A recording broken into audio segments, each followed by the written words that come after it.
La roquette, ça explose. Chocolat. Ramène ta fraise. Les choux, ça gaze. T'es une banane, non? Ça explose. La roquette, ça gaze. Les choux. Les choux, ça gaze. Chou pilou, wouh. Ça bulle, j'aime quand ça mousse. Grosse patate cuite. J'ai la peau douce. Ça pue, mais c'est bon. Mais hein. c'est bon. Grosse patate. Pas cuite. Ramène ton poireau. J'ai la peau douce. Non, j'ai la peau douce. La roquette, ça pète. Chou pilou, wouh. Les abeilles murmurent des mots d'amour.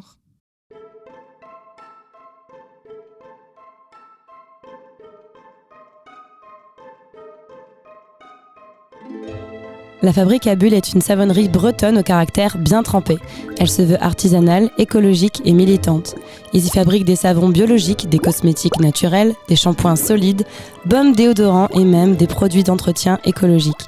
Aujourd'hui, nous allons mettre notre nez dans ce monde à bulles et découvrir les secrets de la savonnerie. Cap sur la commune de Saint-Aubin du Cormier.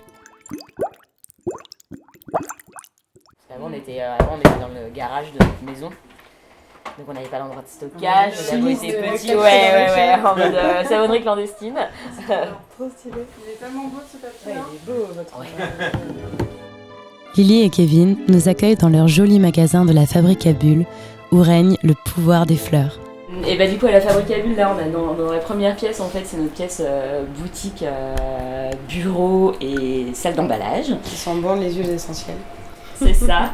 Oui, on baigne un peu dans l'odeur du savon parce que du coup il y a le séchoir à savon qui donne dans cette pièce-là. Donc on a toutes les effluves des parfums, du savon, donc des huiles essentielles. Les séchoirs à savon, parce que ça prend combien de temps à sécher? Et ben un savon saponifié à froid, ça prend au moins 6 à 8 semaines de séchage en fonction de la composition du savon. Et puis bah là on est en Bretagne, donc on est sur des taux d'humidité qui sont assez importants. Donc ça prend un peu plus de temps qu'un savon qui va sécher dans le sud de la France. Le savon de Marseille, il est un peu plus rapide à sécher, quoi. Il est un peu plus rapide, ouais, bah en plus souvent il est cuit, donc on a essayé d'en faire, cette pièce-là, moi j'ai voulu vraiment en faire un lieu qui est dédié au bien-être naturel. Donc du coup en travaillant, bien sûr en exposant nos produits et aussi en travaillant avec pas mal de créatrices et créateurs locaux qui font des accessoires.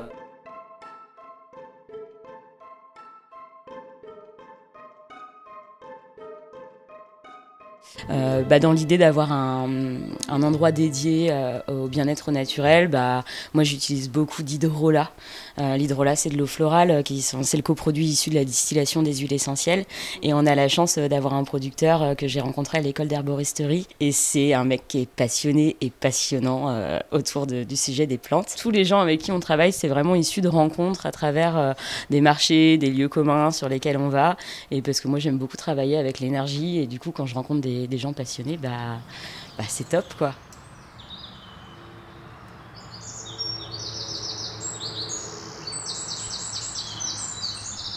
Comment c'est du coup de faire une école d'herboristerie? Ça ressemble un petit peu à un monde de sorcières. Ça ressemble un petit peu à un monde de sorcières et les cours sont donnés par des femmes sorcières, ouais, c'est ça. À l'école d'herboristerie, alors il y a plusieurs types de formations. Moi j'ai fait une formation assez courte parce que moi j'avais déjà le bagage un peu chimiste. Moi à la base je suis docteur en biologie cellulaire et moléculaire, donc j'avais déjà ces connaissances un peu de physiologie et de chimie. C'est vraiment des cours magistraux sur les principes actifs qui sont dans chaque plante, quels principes actifs va avoir telles actions, et aussi à utiliser et à non utiliser des plantes quand on n'en a pas besoin. Et ça me paraît vraiment important par rapport à le boom des huiles essentielles qu'on a depuis quelques ans déjà, où ça me fait toujours un peu hérisser les poils de la peau quand je vois des huiles essentielles qui sont vendues à Jiffy par exemple. Les huiles essentielles c'est quand même des médicaments, c'est de l'allopathie, c'est très puissant. Donc dans l'idée, à l'école d'herboristerie, on apprend vraiment à maîtriser en fait ces produits-là. Et on fait aussi des parties pratiques. Notamment comment fabriquer un baume avec des huiles essentielles ou aussi utiliser les huiles essentielles en cuisine. Et comment vous êtes arrivés du coup à la création de ce lieu? Nous, on a commencé donc en 2018 au sein d'une coopérative du coup à Élan Créateur à Rennes parce que moi je me sentais pas de me lancer toute seule et puis moi je suis plutôt issue du collectif quoi. Moi j'ai été beaucoup dans l'association, dans les luttes politiques à Notre-Dame-des-Landes et moi j'aime pas trop travailler toute seule et j'aime plutôt l'idée de l'élan collectif parce que je suis persuadée que tout seul on va peut-être plus vite mais à nombreux on va beaucoup plus loin.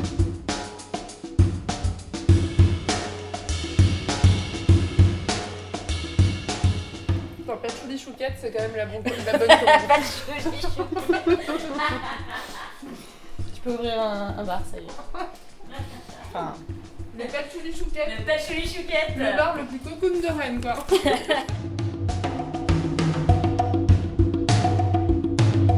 On n'avait pas eu l'occasion, parce qu'à la base, le labo était vraiment dans notre habitation, dans notre garage, donc on était un peu seuls. Et moi, je rêvais d'un endroit où on peut accueillir des gens et on peut transmettre, partager la passion, faire découvrir. L'atelier, il est ouvert au public. Et puis, il y a bientôt un cycle d'ateliers qui va être fait. Ouais, du coup, vous faites des ateliers ? On fait des ateliers sur demande pour la fabrication de savon. Mais là, j'ai vraiment envie de lancer un cycle autour des plantes en général. Pas spécifique au savon, et que ça peut être pour l'alimentation, créer ses propres baumes, apprendre à reconnaître les plantes. Et je viens d'investir dans un alambic pour faire de la distillation de plantes. Qu'est-ce que c'est un alambic ? Alors un alambic, c'est un ustensile qui sert à la base, en fait, les alambics les plus connus, c'était à la base, on trouvait ça dans les fermes pour distiller de l'alcool. Et en fait, ça sert à la distillation aussi des plantes. Et c'est grâce aux alambics qu'on peut distiller et obtenir justement ces hydrolats et ces huiles essentielles. Et donc, ça, il y a beaucoup de gens en fait qui connaissent pas, et c'est normal parce que c'est quand même le métier d'herboristerie, c'est quand même un métier qui s'est beaucoup perdu, et donc ça revient un peu là-dessus. Et du coup, pour voir un peu, l'idée c'est de voir tout le cycle de la plante, quoi. La plante, elle pousse dans la terre, on la récolte, on la fait sécher, on peut la distiller et on peut obtenir des super produits avec ça.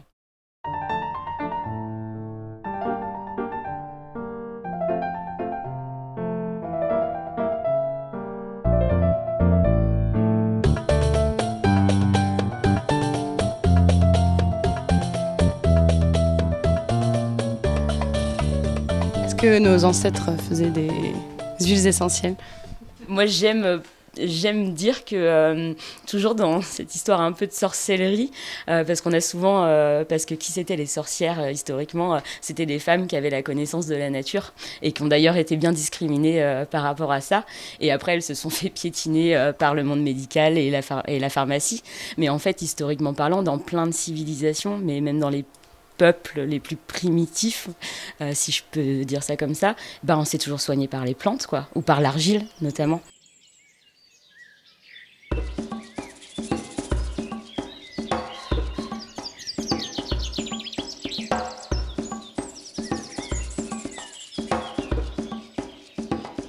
Enfin, vous avez fait un projet participatif pour pouvoir financer ce laboratoire, ou comment vous avez fait pour vous installer ? Vu qu'on était dans la 3e année d'installation, on commençait à avoir un peu de trésorerie pour investir. Mais oui, alors participatif, le projet participatif, ça a concerné l'achat d'une grosse cuve de fabrication.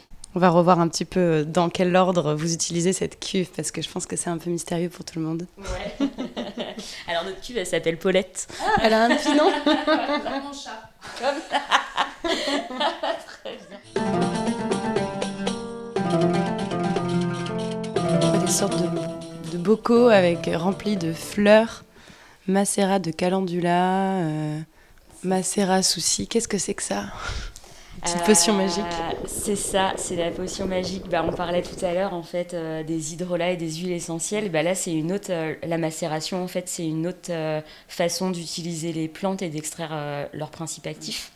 Et vu que le savon, c'est globalement c'est fait à partir d'huile, parce que c'est une phase grasse, que nous on travaille que en végétal, et du coup on va faire macérer des plantes. Donc nous on travaille beaucoup avec le calendula parce que c'est une plante qui est locale et qui a énormément de bienfaits, notamment en termes de bienfaits apaisants, anti-inflammatoires. Donc c'est vraiment la plante de la peau. Et donc du coup on fait macérer des fleurs dans des bocaux en verre, soit d'huile d'olive ou soit d'huile de chanvre en fonction des produits qu'on veut fabriquer. Et donc nous on travaille avec de la macération solaire, c'est-à-dire que les bocaux ils sont situés derrière une fenêtre qui est exposée bien plein sud, puisque du coup c'est la chaleur du soleil qui va taper sur la fenêtre, qui va venir réchauffer nos bocaux et qui va favoriser en fait l'extraction des principes actifs. Tu disais justement la graisse végétale, j'ai lu qu'il y avait des savons, des industriels qui utilisaient de la graisse animale. Oui, alors le savon industriel, c'est un grand sujet. Les savons industriels, on peut les reconnaître notamment quand vous achetez un savon et que quand vous sortez de la douche, ça vous tire la peau et que ça crisse en fait sur la peau. Il faut savoir que les industriels, pour faire du savon, on n'est pas du tout sur les mêmes process de fabrication. Vous saponifiez à froid, c'est ça? Alors que les industriels saponifient à chaud. La saponification, c'est le nom de la réaction chimique. Et il y a plusieurs procédés. Nous, on a fait le choix de travailler à froid, comme globalement tous les artisans et les artisanes de savonnerie, puisque du coup, le fait de travailler à froid permet de protéger en fait les principes actifs qui sont présents dans nos ingrédients de départ. C'est un peu comme en cuisine, il y a certaines huiles qui ne se chauffent pas, parce que sinon on casse, on détériore toute l'huile et ça n'a plus aucun intérêt. Et du coup, de faire du savon à froid, ça permet ça, en fait, ça permet de sélectionner des bonnes huiles et de garder en fait les principes actifs et donc leurs bienfaits en termes de santé. Et du coup, les industriels, eux, ils fabriquent à chaud, donc ils cuisent la pâte à savon. Parce que c'est plus rapide? Parce que c'est plus rapide. Là, on parlait tout à l'heure de le séchoir à savon ou nos savons, on appelle ça la cure. Donc nos savons, ils vont curer pendant 6 à 8 semaines, alors qu'en industrie, le savon, au bout de 24 heures, il est prêt à être commercialisé. Et en plus, les industriels, il faut savoir que la réaction en fait, de saponification, où on va transformer des huiles pour en faire du savon, ça va produire naturellement de la glycérine végétale. Et la glycérine, c'est hyper important dans un savon. Ça fait justement que les savons ne crissent pas sur la peau et n'assèchent pas la peau, puisque ça va venir participer à maintenir la couche qu'on a à la surface de la peau, à la couche protectrice, qui est le film hydrolipidique. Les industriels, eux, ils vont avoir cette formation de glycérine quand ils vont fabriquer leur savon. Mais par contre, ils vont l'extraire, la glycérine, parce que c'est un super produit à haute valeur ajoutée pour l'industrie de la cosmétique. Enfin, qu'est-ce que ça apporte, en fait, un savon? C'est quoi les bienfaits d'un savon? Un savon, c'est fait pour se laver. Donc quand on dit pour se laver, ça va venir en fait dégraisser en fait notre peau et du coup pouvoir enlever les poussières. Il faut savoir que le film hydrolipidique dont je parlais tout à l'heure, c'est ni plus ni moins un mélange de sueur et de sébum qui recouvre l'intégralité de notre corps. Et c'est une couche protectrice qui va nous permettre en fait de nous protéger de toutes les agressions extérieures, environnementales, et de la poussière, etc. Donc ça va venir vraiment faire une couche protectrice. Et du coup, c'est important de la laver quand on en a besoin, en fonction du travail qu'on fait, en fonction de notre dépense, de notre transpiration, etc. Donc c'est important de la laver et d'en prendre soin, mais c'est surtout important de pas l'abîmer, parce que s'il n'y a plus de couche protectrice, c'est là, généralement, où on a beaucoup de problèmes de peau, avec des peaux sèches, des peaux irritées, etc.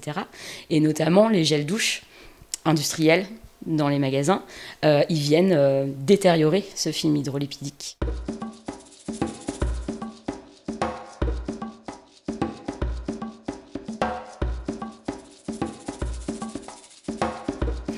Est-ce qu'ils ont des additifs aussi qui peuvent être agressifs pour la peau?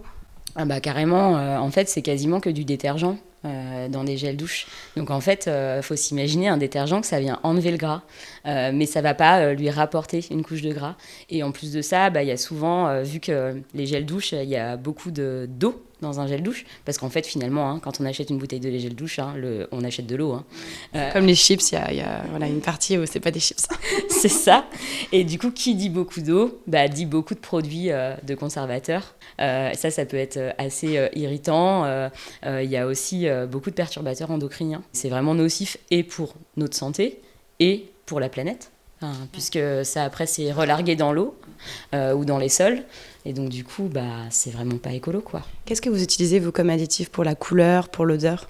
Nous, on travaille vraiment qu'avec des matières naturelles. Typiquement, moi, je fais pas de savon à paillettes avec des couleurs flashy.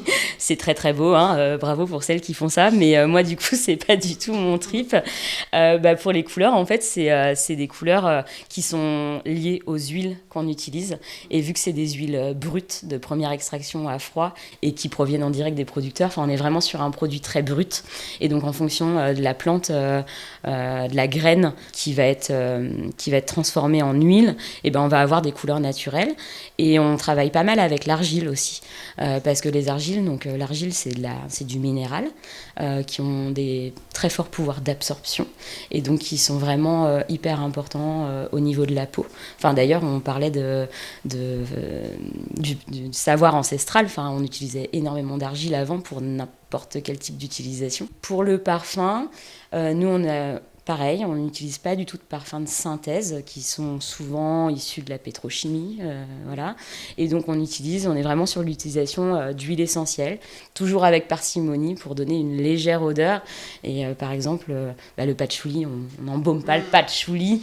Par contre, ça va vraiment être une odeur parce que l'olfaction, c'est aussi lié au bien-être. Prendre une douche à la fin de sa journée pour s'enlever un petit peu le stress de la journée et de se faire un moment détente, ça passe par la douceur de la mousse, voilà, le contact avec le produit, mais ça passe aussi par l'odeur, quoi. On utilise souvent du patchouli. Elle a une propriété particulière ou est-ce qu'on pourrait utiliser beaucoup d'autres huiles essentielles ? Le patchouli, effectivement, c'est une plante qui revient beaucoup parce que dans un parfum, il y a la composition d'un parfum, il y a plusieurs notes. Et le patchouli correspond à la note de fond, donc c'est l'odeur qui va vraiment rester très longtemps, et donc ça c'est vraiment caractéristique à certaines plantes, et c'est pour ça qu'il y a énormément, même dans le parfum industriel en fait, il y a énormément de parfums sur des notes très ancrées en fait, qui utilisent du patchouli.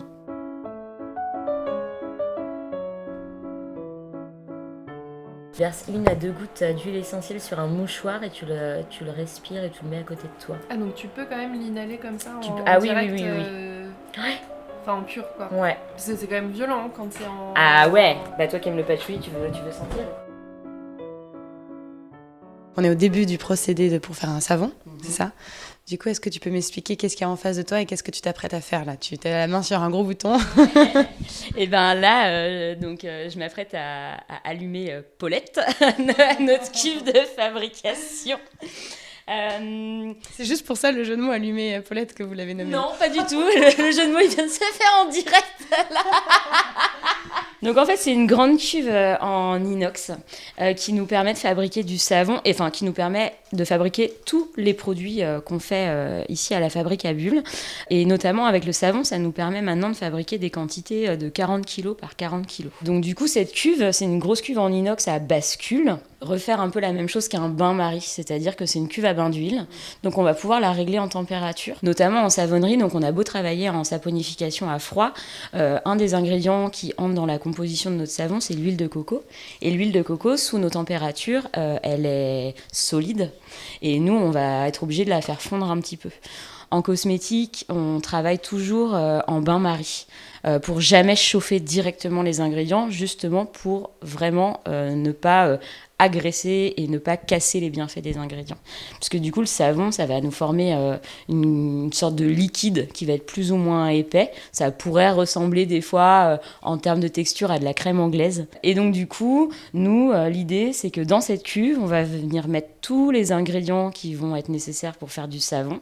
Donc nos huiles végétales, notre lessive de soude, puisque du coup, pour faire du savon sous forme solide, il faut qu'on utilise de la soude.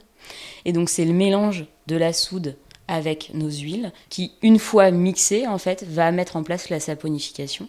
Et une fois que la saponification elle va être mise en place, et on va pouvoir ouvrir le robinet pour remplir nos grands pichets et du coup remplir nos moules à savon.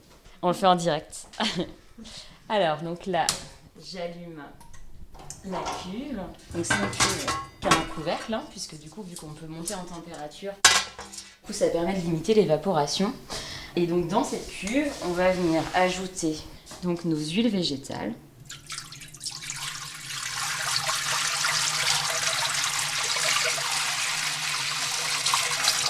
Tout a été préalablement pesé à l'aide d'une balance de précision, puisque du coup, il faut savoir que la réaction chimique de saponification, c'est assez facile à faire, à fabriquer, mais en fait, c'est des calculs au préalable qui sont assez figés, puisqu'en fait, c'est le type d'huile qui va être lié à une quantité de soude définie pour pouvoir avoir une réaction équilibrée. Faire un savon, c'est vraiment un vrai procédé chimique. Ah, c'est vraiment de la chimie. Et donc, c'est vraiment beaucoup de calculs qui sont faits en amont pour connaître les quantités d'huile, les quantités de soude, les concentrations de soude, les quantités des ajouts, si on ajoute de l'huile essentielle, etc. et les volumes de production, quoi. Donc ta thèse en biologie, elle t'a un peu aidée quand même. Elle m'a carrément aidée, ouais. On va pouvoir les homogénéiser un petit peu. Et donc là, en fait, c'est un bras mélangeur à pales qui va permettre d'homogénéiser nos huiles au sein de notre cuve. On va arrêter et c'est à ce moment-là qu'on va pouvoir enlever ce bras avant de rajouter notre soude, puisqu'après, pour vraiment que la réaction de saponification elle se passe, il va falloir vraiment mettre les molécules en lien entre elles, et donc là on va utiliser un mixeur plongeur qui va avoir... Parce que là, elles sont pas assez mélangées. On n'aura pas assez de mise en contact. En fait, là, il va falloir vraiment... que les atomes se rencontrent. Exactement, favoriser la rencontre entre les atomes. On vient rajouter notre lessive de soude. Donc c'est là où il faut faire très attention, parce que la soude, c'est dermocaustique.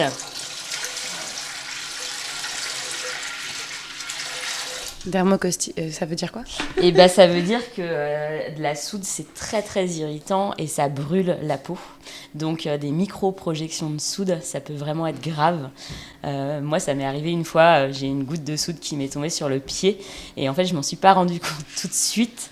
Et du coup, ma peau a été creusée à 1,5 centimètre en l'espace de quelques minutes, quoi. Ouais, c'est dangereux le métier de savonnier.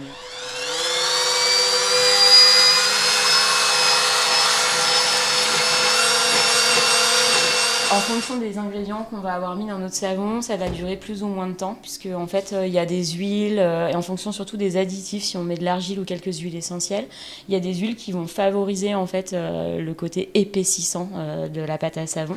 Donc en fait, et puis on est aussi hyper dépendant de la température du laboratoire. Et ben il n'y a plus qu'à couler dans nos moules. Les super moules à muffins. Et du coup, ça dépend aussi de l'hydrométrie. Là on est vraiment sur la chaleur en fait. En été, il y a des... Donc ça, c'est le méga gros moule. Donc là, C'est un énorme savon de la taille de... Et ben, ça fait un bloc de savon de 9 kg de sang. Il n'y a plus qu'à remplir nos fameux pichets, donc on va basculer un petit peu la cuve pour l'incliner et permettre que ça coule bien. Et puis, il n'y a plus qu'à ouvrir le robinet et on remplit nos moules. Ça sent bon, hein. Ça sent très très bon. Il y a du patchouli. Ah oui, il y a du patchouli. Notre petite réaction de saponification, elle va se faire dans les 48 heures qui ont suivi en fait la mise en contact des atomes. Donc en fait là, notre pâte elle est liquide quand on la coule. Et d'ici 48 heures, elle va monter en température à l'intérieur du moule. Demain, en fait, si on met la main sur le savon, il va être tout chaud. Et ça va redescendre, ça va faire un pic de température pour redescendre. Et donc, au bout de 48 heures, la saponification, elle se sera faite au sein du moule. Et notre savon, il va être tout dur et prêt à la découpe. Et qui c'est qui découpe? Eh ben, c'est nous. C'est la marmotte. À la machette. À la machette.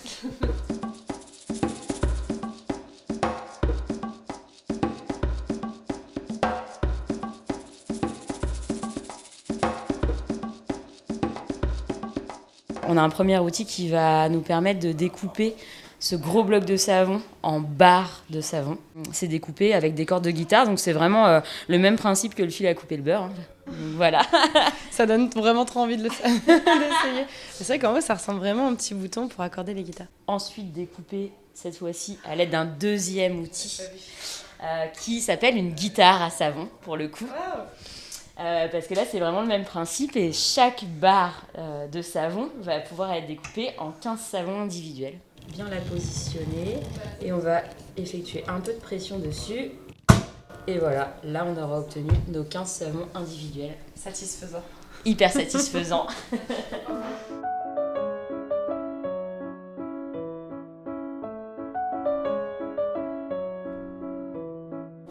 De l'huile essentielle de verre. Je te le remets là? Ouais. Ah bah la vermicelle. Ça. Tu vois, c'est con, hein. Mais Je savais pas qu'on faisait de l'huile essentielle de verveine, mais en fait tu peux faire de l'huile essentielle de tout. Ben, on en fera avec mon ami. Ah, ça, c'est ma grand-mère. Ah, c'est là-bas, ma grand-mère. Ah non, mais ça c'est trop bon. Du coup, vous faites des produits d'hygiène, mais vous faites aussi des produits d'entretien, comme le solide vaisselle par exemple. Qu'est-ce que c'est que ça? Alors le solide vaisselle, qui est appelé dur vaisselle aussi dans le Finistère, et ben en fait c'est tout simplement un produit pour faire la vaisselle à la main, au lieu d'être sous forme liquide, et qui dit forme liquide qui dit beaucoup d'eau, comme tout à l'heure on en parlait pour les gels douche. Et ben là du coup c'est une espèce de galette de concentré de produits dégraissants et désinfectants. Et donc sous forme compacte. Une galette de 100 grammes, ça dure entre 4 et 6 mois de vaisselle. Déjà, c'est hyper économique, c'est hyper écologique parce que c'est 100% biodégradable, que ça permet aussi, ça marche très bien avec de l'eau froide, donc quand on part en bivouac, en camping ou des choses comme ça, on peut s'en servir. Pour les festivaliers, on vous parle? C'est ça, les festivaliers ou les gens qui veulent aller faire des treks dans la nature et qui veulent un produit assez léger à transporter, voilà. Il y a vraiment une volonté que ce soit accessible pour tous. Ouais, ça c'est vraiment une de nos valeurs, en dehors de toutes les valeurs d'écologie ou de choses comme ça. C'est vraiment... moi j'ai vraiment du mal à entendre que seules les personnes avec un fort pouvoir d'achat peuvent se payer des produits bio ou naturels. Et dans l'idée, en fait, c'est que j'ai vraiment envie que nos produits puissent être accessibles à tout le monde. Et ce qui est intéressant dans ce projet, c'est que du coup, vous donnez de l'intention finalement à chaque étape de votre projet. Vous vendez vos produits que dans des réseaux alternatifs. Il y a une idée en fait aussi de pouvoir s'éloigner de la grande distribution. Il est clair que de toute façon, nous, on avait déjà été contactés par la grande distribution. On leur a dit que non, que nos produits n'avaient pas leur place là-bas. Pas sous les néons des supermarchés. Exactement. Dans l'idée, c'est vraiment de mettre en avant le circuit court. Enfin, on essaie vraiment d'être propre, ce qui est bien pour des savonniers, sur toutes les étapes de fabrication et de production. Nous, on a quitté les grossistes en ingrédients cosmétiques et on va chercher nos produits directement auprès des producteurs et des productrices. Par exemple, nous, on travaille beaucoup là avec, dans tous nos savons, on a de l'huile de tournesol et on a toute une gamme de baumes avec de l'huile de chanvre. Et bien ça, ces deux matières premières-là, elles sont approvisionnées en direct à Bain de Bretagne. Oui, c'est pareil, nous, on travaille tout en bio dès que c'est possible. Par exemple, on parlait d'argile tout à l'heure. Alors l'argile, maintenant, il y a des certifications qu'on peut trouver un peu débile, hein, parce que l'argile, c'est de la pierre. Mais voilà, donc nous, on a vraiment un cahier des charges assez strict, comme en cuisine, en fait. En cuisine, vous pouvez être le meilleur chef cuisinier ou la meilleure chef cuisinière du monde. Si vous travaillez avec des ingrédients de merde, bah, ça sera vraiment nul. Et pour moi, le produit cosmétique, c'est un peu l'équivalent. On dit souvent que l'alimentation, c'est hyper important pour la santé, parce que ça vient nourrir notre organisme. Et ben, un produit qu'on met sur la peau, en fait, il faut savoir que ça passe à travers la circulation sanguine. Il faut faire attention à ce qu'on se met sur la peau.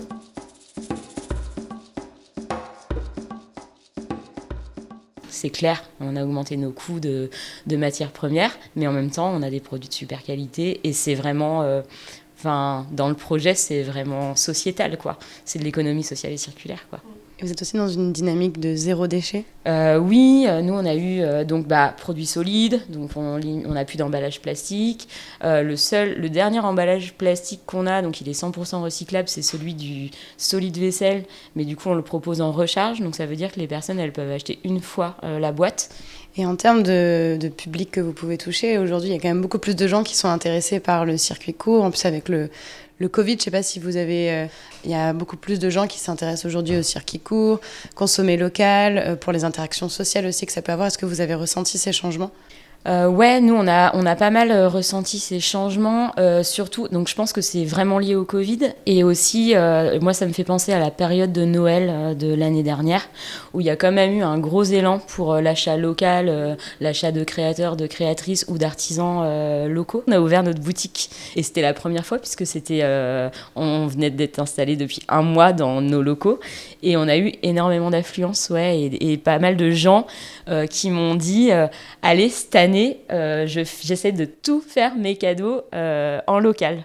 Et donc ça, c'est s'il y a eu un truc de bénéfique par rapport à cette pandémie, c'est vraiment de montrer que oui, on peut se faire plaisir en découvrant des acteurs et des actrices locales, quoi. Moi, je pense que n'empêche que ce que nous a montré la pandémie de Covid, c'est que c'est de la mondialisation. Enfin, ça a circulé dans un monde, et donc on est interdépendant de toute cette mondialisation. Alors qu'en fait, il y a des choses qui se passent juste devant chez nous, et que peut-être, si on fonctionnait un peu plus comme ça, ça serait peut-être vachement bien, quoi. Grâce à ses efforts, la Fabrique à Bulles a décroché le label Nature et Progrès. Et en termes de cosmétiques, de cahier des charges cosmétiques, c'est le cahier des charges le plus exigeant en fait sur les cosmétiques naturels. Donc c'est très dur de l'avoir. Et en même temps, c'est une super reconnaissance. Et puis, ça fait partie de l'histoire de l'agriculture biologique. Donc, c'est top, quoi. Finalement, il n'y a qu'une chose à rajouter. Merci Babette. Merci Babette. Merci Babette.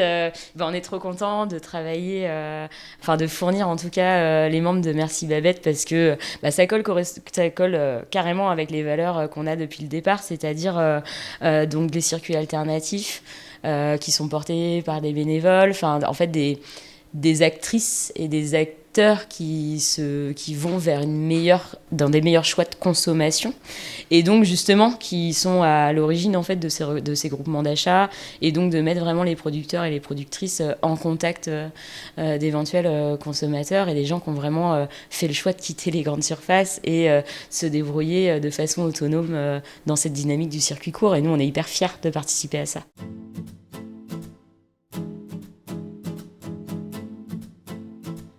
Merci Babette, merci la Fabrique à Bulles. On se retrouve le mois prochain pour découvrir un nouveau producteur dans Saveurs des quartiers. Je vous laisse dans votre bulle. À bientôt.